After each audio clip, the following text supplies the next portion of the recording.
1913. Two things passed that December: the Federal Reserve Act and the Income Tax Amendment. They gave away the money supply and took a cut of yours. Same year, same Congress, same deal. Ask yourself who wrote the legislation, then ask yourself who it benefited.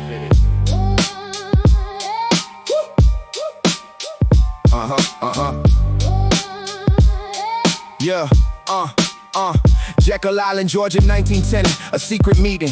Warburg, Aldrich, Morgan men convening, greeting in disguise. Aliases, the wealthiest men alive, drafting the architecture of how money would survive in their hands, permanently dressed as a public institution. The Federal Reserve, private banks, the elegant solution to the question of who controls the currency of the nation. Woodrow Wilson signed it, later called it the damnation of his legacy. His words: I have unwittingly ruined my country. The money supply handed to a cartel. Ain't it funny that the one thing every government needs, currency creation, was outsourced to private bankers? That's not a foundation of democracy, that's a leash, and the leash is interest. Every dollar printed is a debt. You get the gist? The government borrows its own currency into existence from private banks who created it, and charges the distance between zero and the interest rate compound forever. The national debt is the mechanism, not the measure of failure, it's the design. The permanent dependence of the public on the private. That's the arrangement is ascendance. And every president who talked about the money got removed. Lincoln printed greenbacks, cut the banker out, he grooved his own currency for the war, bypassed the lender. Got shot, JFK signed executive order, sender of silverback certificates. Cut the Fed's position, got shot. You wanna run that coincidence? The win tuition, McKinley, Garfield. Every president who pressed against the banking architecture ended up suppressed permanently, while the ones who played the game stayed. And the game is simple: borrow from the Fed, get paid in currency the Fed created at the stroke of a key, then pay it back with interest at the people. That's us, that's me, that's you.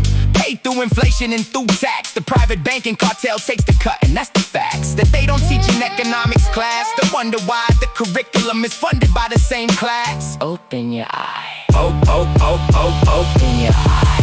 1913, the year they took the money.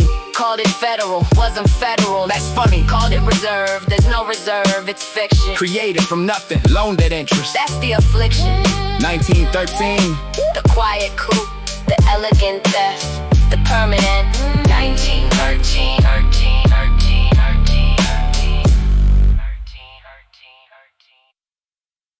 Bretton Woods, 1944, they built the post-war order. Dollar as the global reserve, every nation's border. Now denominated in the currency one nation prints. The petrodollar system is the global thumbprint of American financial dominance. You wanna leave? Ask Saddam. Asked to sell oil in euros. You believe he had weapons of mass destruction? Or did he have the audacity to price his oil outside the graph of dollar dominance? Gaddafi wanted the gold dinar for African oil trade. Now look where Gaddafi are. The pattern is explicit, the currency is sacred. To the empire, the military is what makes it stick. The dollar is backed not by gold, but by the carrier group that appears in your waters if you try to loop around the petrodollar. That's the honest explanation of American foreign policy, currency protection. And quantitative easing, printing money, who does it serve? The assets inflate, who holds the asset? Observe, the top 10% hold 90% of the stock. So when the Fed prints money, watch the clock. The billionaire's net worth goes up, your rate goes up, your wages stay flat, your savings cup loses value through inflation. Wealth transfer legal, from the many to the few, perfectly regal in its execution, dressed in the language of stability. Your monetary policy, your technical agility, but the transfer is real, the numbers don't lie.